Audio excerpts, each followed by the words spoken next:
أحب الوفاء بشتى الصور، أحب الوفي الأمين الأغر. الحمد لله نحمده ونستعينه ونستغفره ونؤمن به ونتوكل عليه، ونعوذ بالله من شرور أنفسنا ومن سيئات أعمالنا.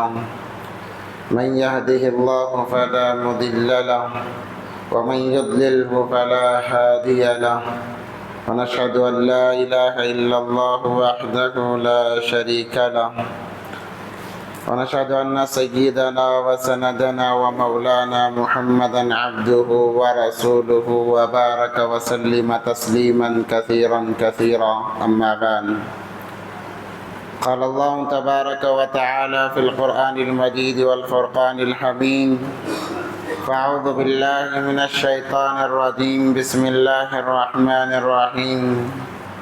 اليوم أكملت لكم دينكم وأتممت عليكم نعمتي ورضيت لكم الإسلام دينا. وقال تعالى: ما كان محمد أبا أحد من رجالكم ولكن رسول الله وخاتم النبيين. وقال تعالى في مقام آخر: يا أيها الذين آمنوا ادخلوا في السلم كافة ولا تتبعوا خطوات الشيطان إنه لكم عدو مبين. صدق الله العظيم. قال النبي صلى الله عليه وسلم: بادروا بالأعمال فتنا كقطع الليل مظلم، يصبح الرجل مؤمنا ويمسي كافرا ويمسي مؤمنا ويصبح كافرا، يبيع دينه بعرض من الدنيا. وقال النبي صلى الله عليه وسلم: أنه سيكون في أمتي 30 كذاب يزعم كلهم أنه نبي وأنا خاتم النبيين لا نبي بعدي. وقال النبي صلى الله عليه وسلم: يوشك أن يأتي على الناس زمان لا يبقى من الإسلام إلا اسمه ولا يبقى من القرآن إلا رسمه، مساجدهم عامرة وهي خراب من الهدى، أو كما قال عليه الصلاة والسلام. اللهم صل على سيدنا مولانا محمد في أول كلامنا، اللهم صل على سيدنا مولانا محمد في أوسط كلامنا، اللهم صل على سيدنا مولانا محمد في آخر كلامنا. اللهم صل على محمد وآله ألف ألف مرة، اللهم صل على محمد وآله ألف ألف مرة، اللهم صل على محمد وآله ألف ألف مرة. اللهم بارك لنا في رجب وشعبان وبلغنا رمضان. محترم و معزز سامعین کرام، بزرگان دین اور عزیز ساتھیوں، ایک مرتبہ دل کی گہرائیوں کے ساتھ درود پاک پڑھ لیں. اللهم صل على سيدنا محمد وعلى آل سيدنا محمد وبارك وسلم. معزز سامعین کرام، اللہ تبارک و تعالی قرآن پاک میں فرماتے ہیں: کیا ایمان والوں، اے مسلمانوں، مکمل ایمان میں داخل ہو جاؤ، آدھے ادھورے مسلمان نہ بنو. اللہ تبارک و تعالی کو ادھورا مسلمان پسند نہیں ہے، ادھورا ایمان والا پسند نہیں ہے. دنیاوی اعتبار سے انسان ہر چیز میں تکمیل چاہتا ہے. اگر کوئی آدھی ڈاکٹری پڑھ کے بیٹھ جائے، کوئی علاج نہیں کرائے گا، کہے گا اس کے پاس تو ڈگری ہی نہیں ہے. آدھا انجینئرنگ پڑھ لے، اس کے بعد میں کوئی کام کرنے بیٹھ جائے، پلاننگ دینے بیٹھ جائے، کوئی اس کی پلاننگ نہیں لے گا. لوگ ڈرتے ہیں اور کہتے ہیں ہمیں مکمل چاہیے. تاکہ جو کام ہو کامل طریقے سے ہو، اچھے طریقے سے ہو۔ اللہ بھی یہی چاہتے ہیں کہ میرا بندہ مکمل مسلمان بن جائے، ایمان والا بن جائے، مکمل دین پر عمل کرنے والا بن جائے۔ کیونکہ اللہ نے قرآن میں دوسری جگہ فرمایا ان الدین عند اللہ الاسلام، میرے نزدیک دین اسلام سب سے زیادہ پسندیدہ مذہب ہے، سب سے زیادہ محبوب مذہب ہے۔ وَمَن يَبْتَغِ غَيْرَ الْإِسْلَامِ دِينًا، جو اس کے علاوہ کوئی اور مذہب کو لے کر آئے گا، یا کچھ ایمان اور کچھ دوسرا مذہب، کچھ شریعت کچھ دوسرا مذہب، لا يبتغي غیر الاسلام دینا فلن يقبل منہ، اللہ تبارک و تعالیٰ نے فرمایا قبول نہیں کیا جائے گا۔ ایک چیز لے کر آنی ہے، مکمل شریعت، ایک دین پر عمل کر کے آنا ہے، مکمل دین اسلام، وہی انسان کامیاب ہے، اسی انسان کو اللہ کامیاب بناتے ہیں۔ اور جو آدھا ادھورا، آدھا تیتر آدھا بٹیر والا کام کرتا ہے، اللہ تبارک و تعالیٰ کو ایسے ایمان والوں کی ضرورت ہی نہیں ہے، ایسے مسلمانوں کی ضرورت ہی نہیں ہے۔ جیسے ایک باپ کہتا ہے مکمل بات ماننی ہوگی بیٹے کو، بیٹا کہے 2 باتیں مانوں گا 2 انکار کر دوں گا، باپ کہتا ہے ضرورت نہیں، ایسے اولاد کی ہی ضرورت نہیں۔ اللہ بھی فرماتے ہیں مکمل ایمان میں داخل ہو جاؤ۔ جیسے میں نے گزشتہ جمعے کہا، وحدانیت صرف اللہ کی وحدانیت دل میں ہونی چاہیے، ایک اللہ کا یقین دل میں ہونا چاہیے۔ ہزاروں خداؤں کو بٹھانا یہ تو غیر اللہ کا طریقہ ہے، اللہ کے غیر کو ماننے والوں کا طریقہ ہے۔ ایک اللہ کو دل میں بٹھانا ایمان والوں کا طریقہ ہے، مسلمانوں کا طریقہ ہے۔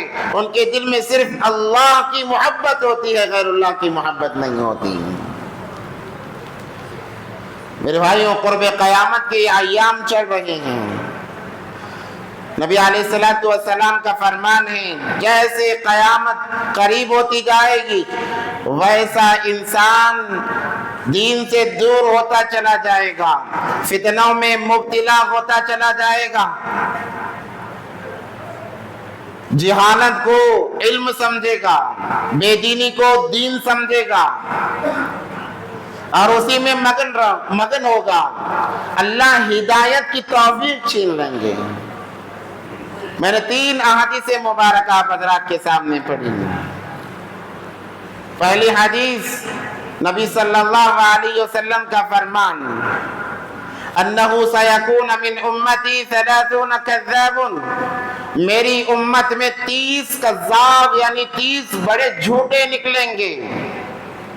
یزعم انہو نبی، وہ 30 کے 30 کہیں گے کہ ہم نبی ہیں، ہم آخری نبی ہیں۔ وَأَنَا خَاتَمُ النَّبِيِّينَ لَا نَبِيَّ بَعْدِي، مگر یاد رکھنا میں آخری نبی آخری رسول ہوں، میرے بعد کوئی نبی نہیں۔ دوسری حدیث مبارکہ کے اندر نبی پاک صلی اللہ علیہ وسلم نے فرمایا، بادروا بالاعمال فتنا، اے میرے امتیوں قرب قیامت کا جب زمانہ تمہیں مل جائے اعمال میں جلدی کرو، اپنے آپ کو اعمال میں لگا لو، اپنے آپ کو قرآن اور حدیث سے جوڑ لو، کیونکہ فتنے قرآن کی شکل میں بھی آئیں گے، حدیث کی شکل میں بھی آئیں گے، تمہارا ایمان نکل جائے گا، تم گمراہ ہو جاؤ گے اور اپنے آپ کو مسلمان سمجھو گے۔ بادروا بالاعمال فتنا، قرب قیامت اعمال میں جلدی کرو، اعمال میں لگ جاؤ، قرآن کے لیے اپنے آپ کو فارغ کر لو، حدیث کے لیے اپنے آپ کو فارغ کر لو۔ کقطع اللیل مظلم، کہ فتنے ایسے آئیں گے جیسے اندھیری رات میں کالا پن چھا جاتا ہے، یا پھر یوں کہا جیسے آسمان سے بارش کے قطرے برستے ہیں، ویسے فتنے زندگیوں میں آئیں گے۔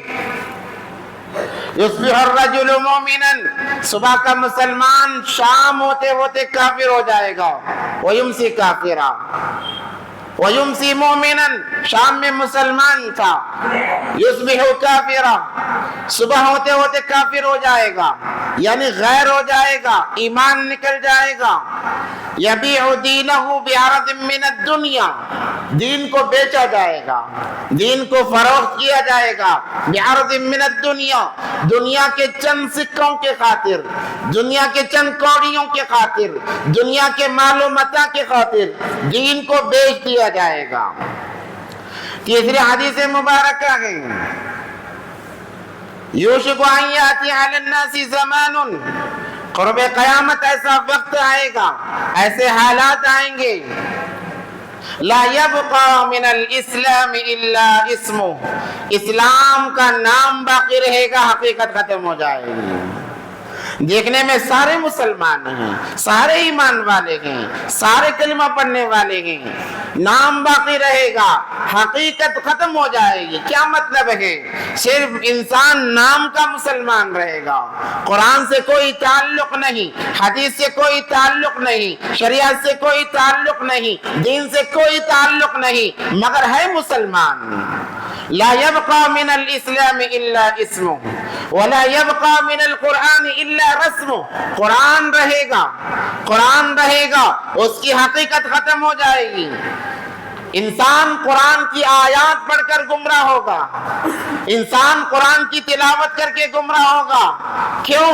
جب اپنے آپ سے سمجھنا شروع کرے گا، علماء سے دوری اختیار کرے گا، اپنے آپ کو عالم سمجھ کر قرآن میں اپنی رائے پیش کرے گا کہ ایسا نہیں ایسا ہونا چاہیے، ویسا نہیں ایسا ہونا چاہیے۔ مساجدہم عامرۃ وہی خراب من الہدی، مسجدیں صرف رونق کے لیے باقی رہیں گے، نمازی ختم ہو جائیں گے۔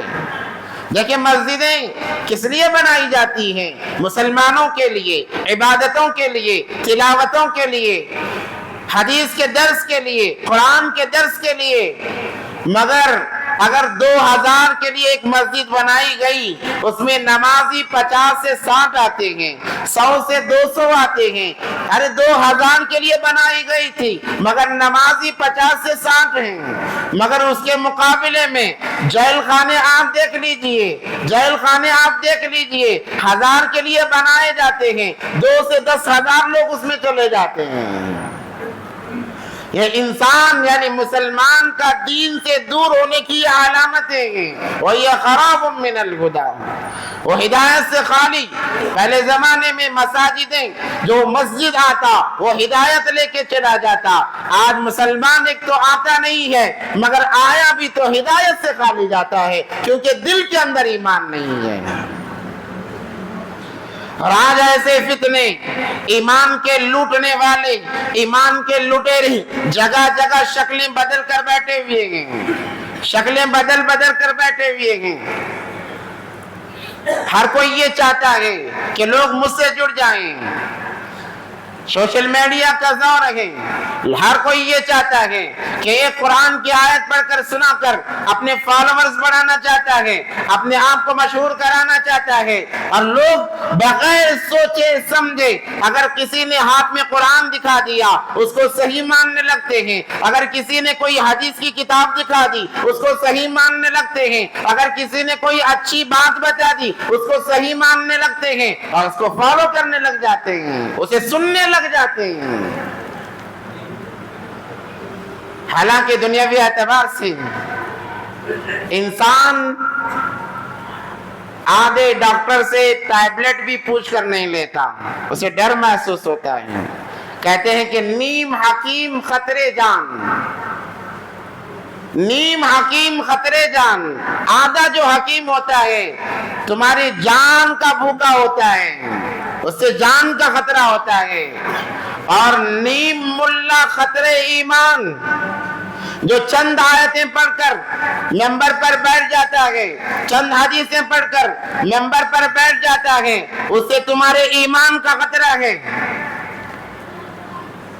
غور سے سن لیں اس بات کو، جیسے نیم حکیم سے تمہاری جان کا خطرہ، نیم ملا سے تمہارے ایمان کا خطرہ، جان چلی جائے کوئی مسئلہ نہیں، ایمان چلا جائے آخرت بگڑ جائے،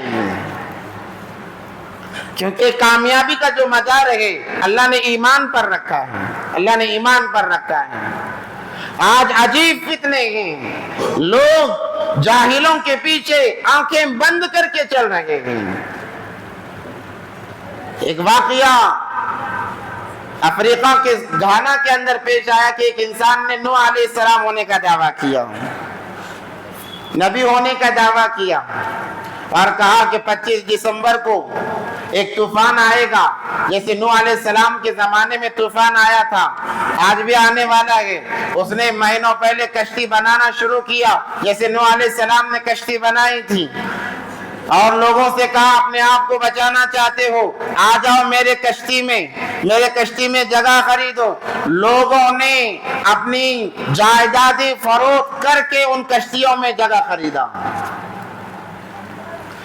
کروڑوں ڈالر لگائے گئے، مگر وہ سب سے بڑا فراڈ نکلا۔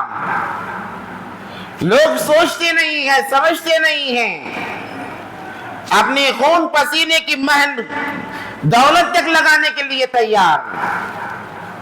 ایسے لوگوں کے پیچھے جن کا حقیقت سے کوئی واسطہ نہیں، جن کا دین سے کوئی تعلق نہیں، آج بھی وہی سلسلہ چل رہا ہے کہ دین کے معاملے میں ہم بہت سست ہو گئے ہیں، بہت پیچھے چل رہے ہیں، دنیا کے معاملے میں بڑے چوکنا ہیں، دنیا کے معاملے میں، دین کے معاملے میں بہت ہماری رفتار آہستہ ہے، کچھوے کی چال چل رہے ہیں، یا یوں کہا جائے اس سے بھی کم رفتار والی ہماری چال ہے دین کے معاملے میں۔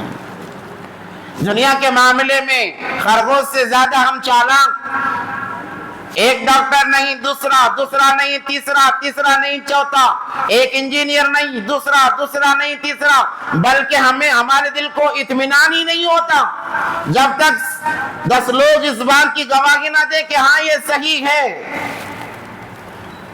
تو پھر دین کے معاملے میں ہم اتنی کیوں سست رفتاری سے چل رہے ہیں؟ آج سوشل میڈیا نے ہمارے ایمان پر ایسا حملہ کیا ہے، ایسا ضرب لگایا ہے کہ اللہ کی پناہ ایسا نظر آتا ہے کہ ایمان کا بچانا ہاتھ میں انگاروں کو لے کر چلنے کے مانند ہے۔ نبی علیہ الصلوۃ والسلام کی حدیث ہے، نبی صلی اللہ علیہ وسلم نے فرمایا تھا قرب قیامت ایمان کو بچانا ایسے ہی ہے جیسے اپنے ہاتھ میں آگ کا گولا لے کر چلنا۔ کیا انسان چل سکے گا؟ ویسے ہی آج ایمان کو بچانا ہے، اتنا مشکل ہو گیا ہے۔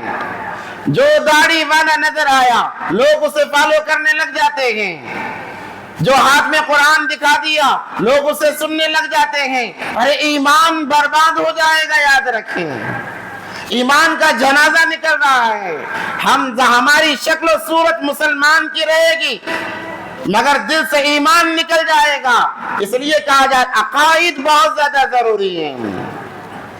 عقائد میں سب سے بنیادی چیزیں یہ ہیں، اللہ کے سوا کوئی معبود نہیں، نبی پاک صلی اللہ علیہ وسلم آخری رسول ہیں، آخری نبی ہیں، آخری پیغمبر ہیں۔ یہ عقائد ہونے چاہیے ہمارے۔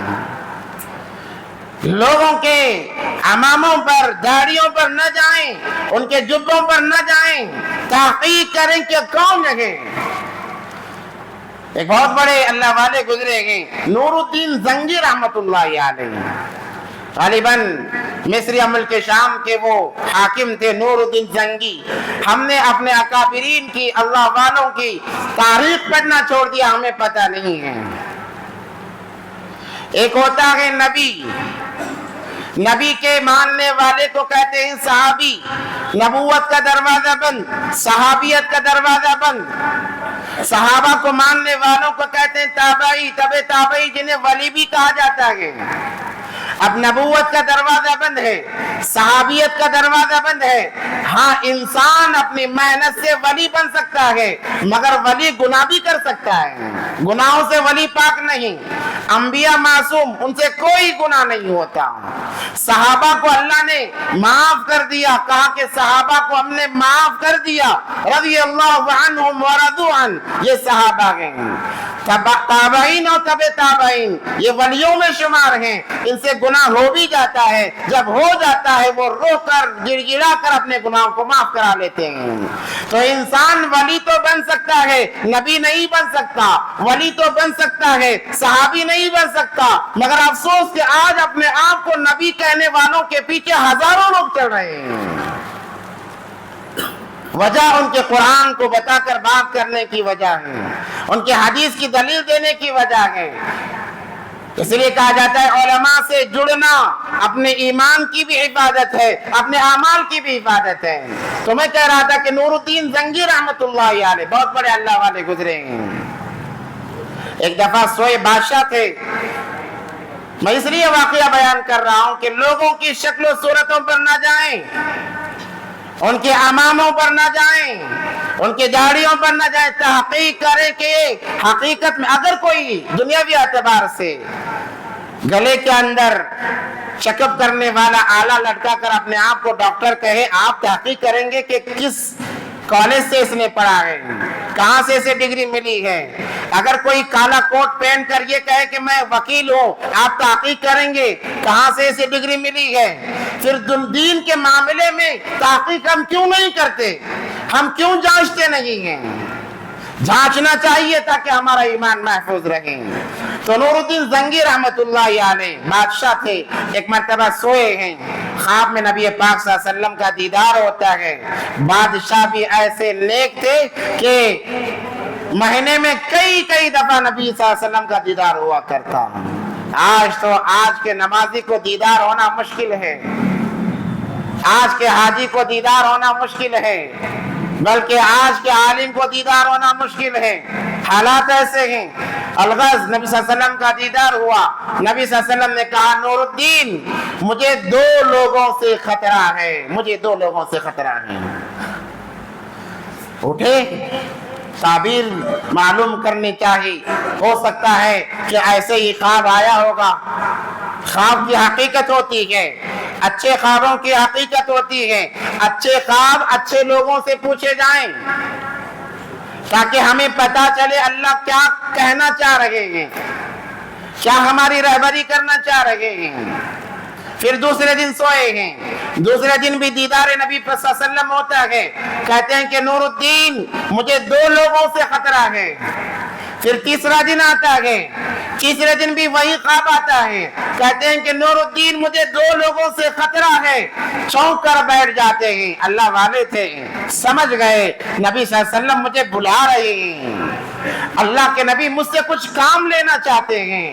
کتنا خوش قسمت بادشاہ ہوگا، مدینہ کہاں ہے، ملک شام کہاں ہے، فلسطین کہاں ہے، وہاں سے نبی بلا رہے ہیں، کتنا مقدس وہ بادشاہ ہوگا۔ اسی لیے حضرت بلال رضی اللہ تعالیٰ عنہ کے خواب میں آئے اور اللہ کے نبی نے کہا بلال میرے دربار میں تم آتے نہیں، بڑبڑاتے اٹھ گئے، کہنے لگے اللہ کے نبی ابھی آتا ہوں ابھی آتا ہوں۔ اٹھے اور گھوڑے پر سوار ہو گئے کہ میرا نبی بلائے میں نہ جاؤں۔ صرف نماز کے لیے، ضرورت کے لیے گھوڑے سے اترتے، مدینے کا سفر کیا، یہ محبت ہوتی ہے۔ الغرض نور الدین اٹھے، کہنے لگے کچھ تو بات ہے، مجھے مدینہ چلنا چاہیے۔ تعبیر بھی جب معلوم کی، لوگوں نے کہا کہ آپ کو جانا چاہیے، نبی بلا رہے ہیں، کچھ تو بات ہوگی، کسی سے تو تکلیف ہوگی۔ بادشاہ ہیں، رخت سفر باندھا اور اتنا تیزی سے سفر کر رہے ہیں، مدینے سے فلسطین یا جس جگہ یہ رہتے ہیں 25 سے 26 دن کا سفر، مگر انہوں نے اس سفر کو 15 دن میں طے کیا۔ کیسی فکر، کیسی تڑپ تھی، دوڑے ہوئے آئے، مدینے میں داخل ہوئے۔ بادشاہ تھے، ان کا استقبال کیا گیا، کہا کہ مجھے استقبال کی ضرورت نہیں ہے، مجھے کچھ کام کرنا ہے، میرے نبی نے اشارہ کیا ہے، میں اس اشارے پر آیا ہوں۔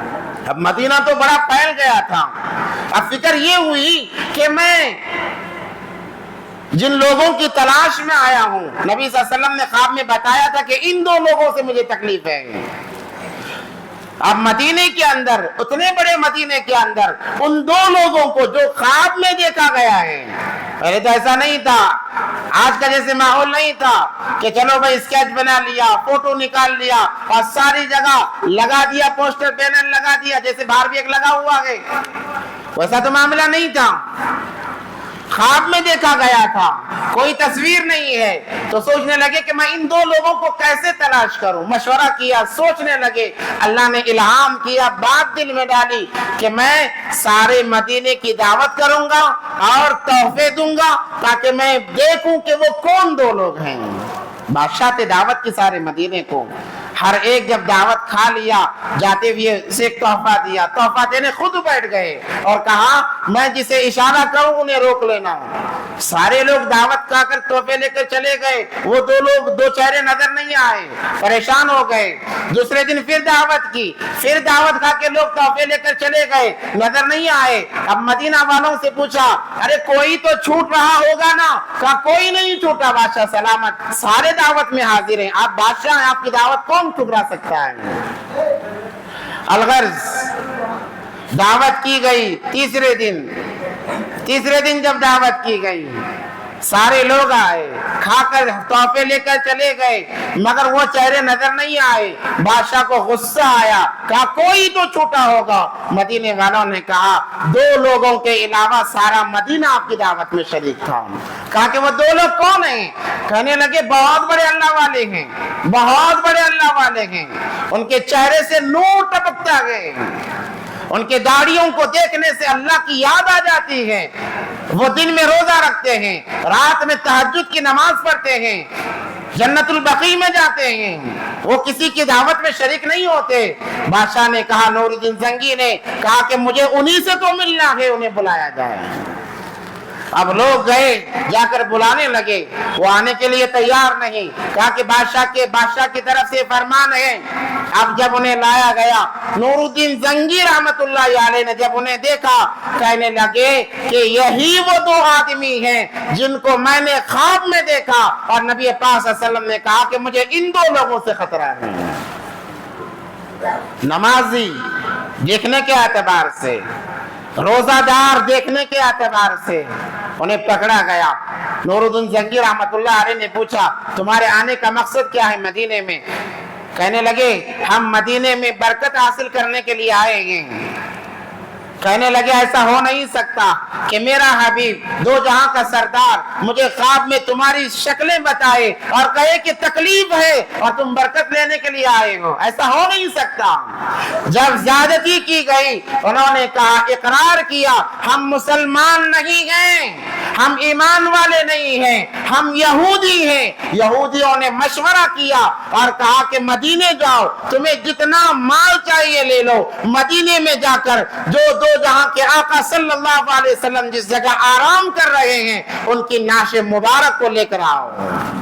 تو یہ دو لوگ جو داڑھی نما، جبے نما اللہ والے بن کر آئے ہیں، نبی پاک صلی اللہ علیہ وسلم کے جسم اطہر کو چرانے کے لیے آئے مدینہ منورہ۔ ان کے کمروں کا جب جائزہ لیا گیا، دیکھا گیا جس کمرے میں لوگ رہتے تھے انہوں نے زمین میں سرنگ کھودی اور اس سرنگ کا راستہ کھوتے کھوتے روضہ اقدس صلی اللہ علیہ وسلم کے قریب تک یہ پہنچ چکے تھے۔ ان کا کام کیا تھا؟ دن بھر روزہ رکھنا، رات میں کام کرنا اور مٹی کو جنت البقیع میں لے جا کر پھینک دینا، یہ ان کا کام تھا۔ قریب تھا کہ جسم اطہر کو، نبی پاک صلی اللہ علیہ وسلم کے جسم مبارک کو یہ سرنگ کے ذریعے سے نکال لیتے، بالکل قریب تھا۔ نبی صلی اللہ علیہ وسلم نے نور الدین زنگی سے کہا کہ مجھے ان دو لوگوں سے خطرہ ہے۔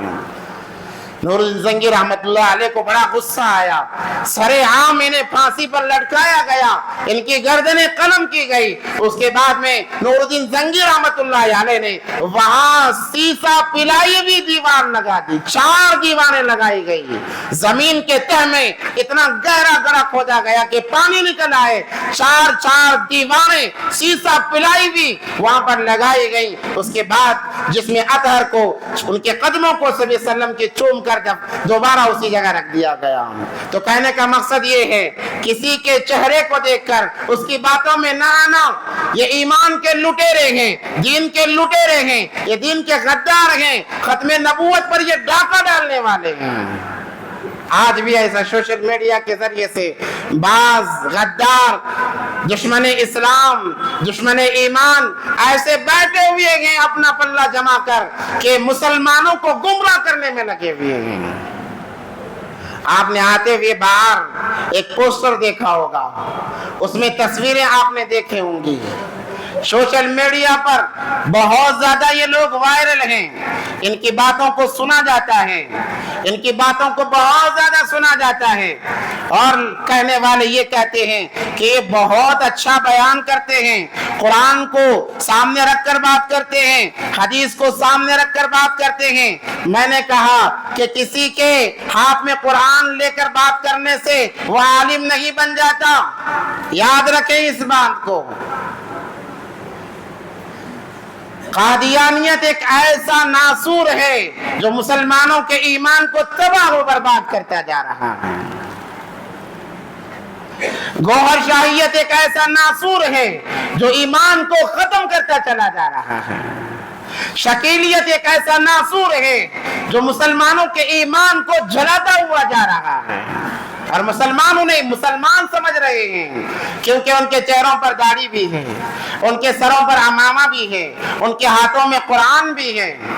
یہ دیکھ کر لوگ گمراہ ہو رہے ہیں, گمراہ ہو رہے ہیں. قادیانیت کے لیے تمام جتنے مذاہب ہیں, شیعہ سے لے کر سنی, بریلوی, اہل حدیث, تمام کا یہ متفقہ فیصلہ ہے کہ قادیانی مسلمان نہیں ہے, قادیانی مسلمان نہیں ہے, وہ ایمان سے خارج ہیں. یہ آپ جو تصویر دیکھ رہے ہیں یہ مرزا غلام احمد قادیانی کی تصویر باہر لگائی ہوئی ہے, یہ ایمان سے خارج ہیں. یہ شخص اپنے آپ کو کہتا ہے کہ میں مہدی ہوں, میں عیسیٰ ہوں, اپنے آپ کو عیسیٰ کہتا ہے, اور کہتا ہے کہ میں محمد صلی اللہ علیہ وسلم, نعوذ باللہ من ذالک. آج اگر ہمارے سامنے کوئی نبی پاک صلی اللہ علیہ وسلم کی شان میں گستاخی کرے, ہم اپنی جان گنوانے کے لیے تیار ہیں, مگر وہ گستاخی ہم سن نہیں سکتے. مگر ایسے لوگ سرے عام یہ کہتے ہیں کہ میں آخری نبی ہوں. اور قادیانیت نے مسلمانوں کو ایسا گمراہی میں رکھا ہے کہ کئی مسلمان گھرانے میں, ایسے گھرانے جو دیندار سمجھے جاتے ہیں, اپنے آپ کو دیندار کہتے ہیں, ویسے گھرانوں میں قادیانی لڑکیاں نکاح کر کے آئی ہیں اور ان کی اولاد کو قادیانی بنا رہی ہیں. آج جو فی الحال جو قادیانیت کا خلیفہ ہے یہ مسرور خلیفہ ہے قادیانیت کا. سوشل میڈیا پر ان کا اتنا زور ہے, آپ گوگل پر جائیں, الاسلام سرچ کریں, سب سے پہلے قادیانیت کی ویب سائٹ کھلے گی, انہی کے بیانات, انہی کے تفاسیر, انہی کے نعتیں. ایک عام مسلمان جانتا نہیں ہے, کہتا ہے کہ بھائی ان کے چہرے پر داڑھی ہے, سر پر عمامہ ہے, یہ کیسے گمراہی کی باتیں کر سکتے ہیں؟ آپ لوگوں کو پتا نہیں ہے. میں نے کہا اسی لیے گلے میں چیک اپ کرنے کا آلہ لٹکا کر اگر میں ڈاکٹر کہوں اپنے آپ کو, کیا آپ مجھ سے علاج کراؤ گے؟ کیا آپ اپنی سرجری مجھ سے کراؤ گے؟ نہیں کراؤ گے. پھر دین کے معاملے میں کیوں ایسوں کے پیچھے پڑتے ہیں؟ یہ تمہارے دین کو لوٹ رہے ہیں. متفقہ فیصلہ ہے, چاہے شیعہ ہو, سنی ہو, بریلوی, کوئی بھی مکتب فکر کے ہو, وہ کہتے ہیں کہ شیعہ کافر ہے, یہ قادیانی کافر ہے. سارے مکتب فکر والے متفقہ طور پر قادیانیت وہاں کو ماننے والی وہ مسلمان نہیں ہے. میں مختصر بتا رہا ہوں. انشاءاللہ اس کے بعد میں جمعیت علماء کی طرف سے, جمعیت علماء ہند کی طرف سے ایک روزہ ورکشاپ بھی رکھا جائے گا ہر مساجد میں, جہاں ڈیجیٹل کیمرے کے ذریعے سے آپ لوگوں کو بتایا جائے گا. آپ آئیں, آپ دیکھیں گے تو آپ کو پتا چلے گا ان کے کیا کیا عقیدے ہیں. اور دوسرے نمبر پر گوہر شاہی, یونس الگوہر شاہی, اس کا ماننے والا یہ ریاض گوہر شاہی ہے جس کی فوٹو باہر لگائی گئی ہے.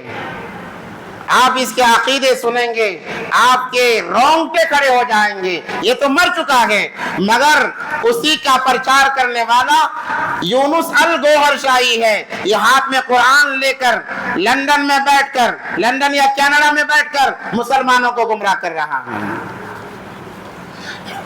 یہ کہتا ہے کہ مجھے اللہ نے آسمان پر بلایا. کس کے ساتھ میں؟ اس کے ساتھ میں. اللہ نے 30 سیکنڈ مجھ سے بات کی. اس کے ویڈیو موجود ہیں. یہ ہوائی باتیں نہیں ہو رہی ہیں. ہمارے پاس اس کے ویڈیوز موجود ہیں. ان کی باتیں موجود ہیں جو یہ دعوے کرتے ہیں. اور ایسا جادوئی ان کا دعویٰ ہوتا ہے. آپ ان کے مجلس میں ایک دفعہ چلے گئے آپ کے سامنے سارا قرآن کھول کر پڑھا جائے بتایا جائے آپ ماننے کے لیے تیار نہیں ہوں گے. آج کل جادو کا اثر چل رہا ہے. جادو برحق ہے یاد رکھیں. جادو کرنے والے الگ الگ طریقے سے کرتے ہیں. یہ بھی ایک طریقے کا جادو ہے کہ لوگوں کے دلوں پر دماغوں پر ایسا معوف عمل کیا جائے کہ وہ ہماری بات کے علاوہ کسی کی بات نہ سنیں. تو یہ کہتا ہے یونس الگوہر شاہی کہتا ہے کہ میں میرے سرکار یعنی سرکار ریاض گوہر شاہی کو کہتا ہے اس کے ساتھ میں آسمان پر گیا. پہلا آسمان, دوسرا آسمان, تیسرا, چوتھا, 7واں آسمان. وہاں جانے کے بعد جو ہمیں لے جانے والا تھا یعنی جبرائیل وہ غائب ہو گیا اور میرا سرکار ریاض گوہر شاہی غائب ہو گیا. مجھے اشارہ کیا گیا کہ اور آگے چلے جاؤ. جیسے نبی صلی اللہ علیہ وسلم کو معراج پر لے جایا گیا رجب کے مہینے میں, وہی مہینہ چل رہا ہے. آپ ذرا سوچیں گمراہی کس حد تک ہے. جو نبی صلی اللہ علیہ وسلم نے بیان کیا سدرۃ المنتہا تک جبرائیل کے ساتھ گئے. وہاں سے جبرائیل امین نے کہا آگے ایک قدم بڑھاؤں گا جل جاؤں گا, آپ کو جانا ہے, آپ کو آگے جانا ہے. تو یہ یونس الگوہر شاہی کہتا ہے میں اکیلا گیا تو دیکھا ایک بڑی کرسی اور تخت رکھا ہوا ہے. میں تخت کے قریب گیا, جا کر دیکھا تو اس کرسی اور تخت پر یہ ریاض الگوہر شاہی بیٹھا ہوا ہے. یہ بیٹھا ہوا ہے. اس سے بڑا جملہ اپنے دل کو تھام کر آپ سنیں اور اپنے کانوں کو کھول کر سنیں. یونس الگوہر شاہی کہتا ہے کہ میں جب قریب گیا تو میں نے دیکھا کوئی میرے سرکار کے قدموں میں پڑا ہوا ہے, قدموں میں پڑا ہوا ہے. میں نے غور سے دیکھا تو وہ کہتا ہے کہ وہ سجدہ کرنے والا وہی تھا جس نے تورات اتاری, زبور اتاری, انجیل اتاری, قرآن اتاری, یعنی اللہ اس کے سرکار کو سجدہ کر رہا تھا. نعوذ باللہ من ذالک. یہ اس کا کہنا ہے, ویڈیو موجود ہے. یہ کہتا ہے اور میں نے دیکھا کہ جبرائیل بھی سجدہ کر رہا ہے, میں نے بھی سجدہ کیا. یہ ان کے عقائد ہیں اور مسلمان سن رہے ہیں. آپ دل پر ہاتھ رکھ کر بولیں کس کس نے آج تک اسے سنا ہے غیر محسوس طریقے سے؟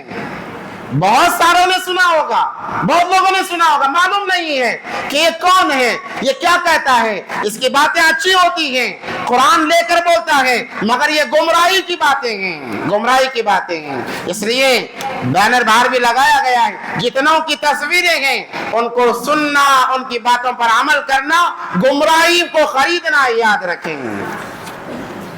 اس کے بعد آتا ہے شکیل بن حنیف. شکیل بن حنیف یہ بہار دربھنگا کا رہنے والا ہے. اپنے آپ کو نبی کہتا ہے, عیسیٰ کہتا ہے, مہدی کہتا ہے. اس کے فالوورز 30,000 سے زائد ہیں مسلمان, 30,000 سے زائد, وہ بھی سنتوں پر عمل کرنے والے ہیں. جب مسلمان علماء سے کٹ جائیں گے ایسے لوگ آئیں گے اور آ کر انہیں اچک لیں گے. جب بچہ باپ سے کٹ جائے گا یا تو شرابی بنے گا, یا تو کبابی بنے گا, یا تو جواری بنے گا, یا ڈاکو بنے گا, یا زانی بنے گا. کیوں؟ باپ سے کٹ گیا ہے, ماں باپ سے کٹ گیا ہے, کوئی پوچھنے والا نہیں ہے. وہ کچھ بھی بن سکتا ہے, کچھ بھی کر سکتا ہے. میرے بھائی ویسے ہی آج اگر یہ امت علماء سے کٹ گئی تو ایسے لٹیرے بیٹھے ہوئے ہیں, تمہیں اچک لیں گے, لوٹ لیں گے, پتہ نہیں چلے گا. ہم انہیں اس مسلمان سمجھتے ہیں، ایمان والے سمجھتے ہیں، حالانکہ یہ ایمان کے لٹیرے ہیں۔ اس لیے خدا را آج جب ان کے ماننے والوں سے بات کی جاتی ہے، ہم گئے ہیں بات کرنے کے لیے، ہم نے سمجھایا کہ دیکھو نبی صلی اللہ علیہ وسلم آخری نبی ہیں، ان کے بعد کوئی نبی نہیں ہے۔ وہ کہتے ہیں کہ قرآن میں کہاں لکھا ہے؟ قرآن میں کہاں لکھا ہے؟ حدیث میں کہاں لکھا ہے؟ جب بتایا جاتا ہے تو کہتے ہیں وہ ہم ہی ہیں۔ نبی اللہ نے قرآن میں وضاحت فرما دی، ما كان محمد ابا احد من رجالكم ولكن رسول اللہ وخاتم النبیین، کہ میں آخری نبی ہوں، نبی کے بعد کوئی نبی پیدا نہیں ہوگا، مگر یہ کہتے ہیں کہ ہم پیدا ہوئے ہیں، ہم ہیں نبی۔ قرآن میں تذکرہ عیسیٰ علیہ السلام کے آنے کا، امام مہدی کے ظہور کا ہر کوئی مانتا ہے، کہتے ہیں کہ ہم ہیں، مگر ان کو اتنا تک پتہ نہیں ہے عیسیٰ علیہ السلام آئیں گے، دمشق کی جامعہ مسجد کے مینارے سے وہ اتارے جائیں گے، وہ پیدا نہیں ہوں گے، امتی بن کر آئیں گے، نبی نہیں ہوں گے۔ جو اپنے آپ کو مہدی کہتے ہیں، امام مہدی قیامت کے قریب آئیں گے، ان کا تعلق مدینے سے ہوگا، وہ حضرت فاطمہ الزہرا رضی اللہ تعالیٰ عنہ کی اولاد سے ہوں گے، ان کا نام محمد ہوگا، باپ کا نام عبداللہ ہوگا، ماں کا نام آمینہ ہوگا، مگر اس کا نام شکیل ہے، اس کے باپ کا نام حنیف ہے، مگر لوگ اسے فالو کر رہے ہیں، لوگ ان کی باتوں کو سن رہے ہیں۔ تو میرے بھائیوں، جیسے ہم علاج صحیح ڈاکٹر سے کراتے ہیں، دین صحیح عالم سے ہم لیں، قرآن کے جاننے والوں سے لیں، حدیث کے جاننے والوں سے لیں۔ میں یہ نہیں کہتا کہ مجھ سے جڑ جائیں، اگر آپ کو میرے بات پر اتفاق نہیں ہے آپ دوسرے عالم سے پوچھیں، مگر دین صحیح لیں، کہیں تمہارا ایمان سلب نہ ہو جائے، ہمارا ایمان ہمارے سینوں سے نہ نکل جائے۔ اس کے بعد نمبر آتا ہے انجینئر مرزا، انجینئر علی مرزا، اس کو تو علماء کافر نہیں کہتے ہیں، مگر یہ اتنا گمراہ ہے کہ اس نے ہزاروں نہیں بلکہ لاکھوں مسلمانوں کو گمراہ کر کے رکھا ہے اپنی عقائد کی بنیاد پر۔ کیا عقیدے ہیں؟ عقیدے بہت خراب ہیں، عقیدے سب سے زیادہ خراب ہیں۔ صحابہ پر غستاخیانہ الفاظ، صحابہ کو برا بھلا کہنا، بلکہ بعض دفعہ نبی کی شان میں غستاخی کرنا، اور نبی کی شان میں غستاخی کرنے کی وجہ سے ابھی جیل سے ہو کر آیا ہے۔ لوگ کتنے لوگ اس کو سنتے ہیں؟ مجمع میں اگر پوچھا جائے بہت سارے لوگ، عورتیں سنتے ہیں، مستوران، لیڈیز، یہ پوسٹر جو لگایا گیا جمعیت علماء ہند کی طرف سے، آپ لوگ ان کا دیدار کرتے جائیں، دیکھتے جائیں۔ ان چہروں کو اس لیے نہیں لگایا بلکہ ان کا فوٹو لیں اور گھروں میں جا کر اپنی عورتوں کو بتائیں، ان کے نہ بیانات دیکھنا ہے، نہ سننا ہے، نہ انہیں فالو کرنا ہے۔ ہمارے اس مسجد کے احاطے میں جب سروے کیا گیا، کئی مرد گوہر شاہی کو ماننے والے ہیں اور مرزا انجینئر علی مرزا کو ماننے اور فالو کرنے والے ہیں۔ جب ہم نے ان سے بات کی تو کہتے ہیں کہ وہ بھی تو قرآن کو ہی بولتے ہیں۔ عجیب انداز ہے ان کی بات کرنے کا۔ ارے بھائی، جب دنیاوی معاملے میں ہم آدھے پڑھے لوگ کے پاس جاتے نہیں ہیں، بلکہ ہم اسکول بھی ایسی تلاش کرتے ہیں جہاں پر ماسٹرز، پوری ڈگری والے ماسٹرز ہوں۔ ہم آدھے ادھورے لوگوں سے پڑھنا تک نہیں چاہتے، علاج کرانا نہیں چاہتے۔ دین ایسے لوگوں سے کیوں لیں؟ کوئی انجینئر سے ہم دین کیوں سیکھیں؟ کسی پلمبر سے ہم دین کیوں سیکھیں؟ کسی الیکٹرانیکل کے کام کرنے والے سے ہم دین کیوں سیکھیں؟ ہم دین سیکھیں گے علماء حق سے۔ علماء حق کو تلاش کرو، ان سے دین سیکھو، اپنے ایمان کی حفاظت کرو، ورنہ وہ حدیث ثابت آتی ہے۔ وہ حدیث ہے یصبح الرجل مؤمنا ویمسی کافرا، صبح مسلمان رہو گے، شام ہوتے ہوتے کافر ہو جاؤ گے۔ یہ ایمان کے لٹیرے ہیں۔ ہم نے باہر پوسٹر لگا دیا ہے جمعیت کی طرف سے، اللہ جزائے خیر دے جمعیت علماء ہند کے علماء کو، اکابرین کو۔ فکر علماء ہی کر سکتے ہیں۔ ارے انہیں کیا پڑھی ہے؟ کوئی کہاں پر بھی جائے، مرنے کے بعد کوئی عالم سے پوچھا نہیں جائے گا کہ اتنے لوگوں نے گمراہی اپنا لی ہے. تم کیا کر رہے تھے؟ ہر ایک کو مرنے کے بعد اپنا جواب دینا ہے نا. پھر ان علماء کو کیا پڑھا ہے آپ کے ایمان کی فکر کرنے کی؟ فکر اس لیے ہے کہ ہم مسلمان ہیں. ہم نے ایک کلمہ لا الہ الا اللہ پڑھا ہے. اس کلمے کی نسبت سے چاہتے ہیں کہ ہم سارے جنت میں جائیں, جہنم میں کوئی نہ جائے. اس لیے فکر چل رہی ہے میرے بھائیوں. جاتے ہوئے اس فوٹو کو دیکھیں, اس میں انگلش اور اردو میں لکھا گیا ہے. آپ اس کی فوٹو لیں, اپنے گھر کے مستورات کو, اپنے بچوں کو آگاہ کریں کہ ان کے بیانات سننا نہیں. اگر فالو کیے انفالو کر دیں, کہ دھیرے دھیرے ان کو سنتے سنتے ہمارا ایمان نکل جائے گا. ایک بات بتا کر اپنی بات ختم کرتا ہوں. مدرسے میں پڑھا ہوا ایک شخص جب اس نے دیکھا کہ چلو دیکھتے ہیں کیا ہوتا ہے, تو ان کو سننے لگا. وقت یہ آیا کہ وہ مرتد ہو گیا. قرآن کا علم رکھنے والا بھی ان کی باتوں کو سن کر مرتد ہو گیا. اگر ہمارے پاس علم نہیں ہے, اللہ حفاظت فرمائے. ہو سکتا ہے کہ اس نے قرآن کو سمجھا ہی نہیں ہوگا, ہو سکتا ہے قرآن کو اس نے جانا ہی نہیں ہوگا, حدیث کو سمجھا نہیں ہوگا. میرے بھائیوں, ہمارا اور آپ کا اس سے آنا بہت آسان ہے. جو قرآن کو جاننے والے نہیں ہیں ان کا آنا بہت آسان ہے. اس لیے گزارش ہے کہ کوئی ان لوگوں کو فالو نہ کرے. اگر فالو کیے ہیں توبہ کریں اور انفالو کریں. اپنے بچوں کو, اپنے مستورات کو بتائیں. اللہ سے دعا ہے کہ اللہ تبارک و تعالی ہم تمام کو اپنے ایمان کی حفاظت کرنے کی توفیق عطا فرمائے اور ایمان کی بقا کے ساتھ زندگی گزارنے کی توفیق عطا فرمائے. علماء حق کے ساتھ ہمیشہ جڑے رہنے کی اللہ توفیق عطا فرمائے. وآخر دعوانا الحمدللہ رب العالمین.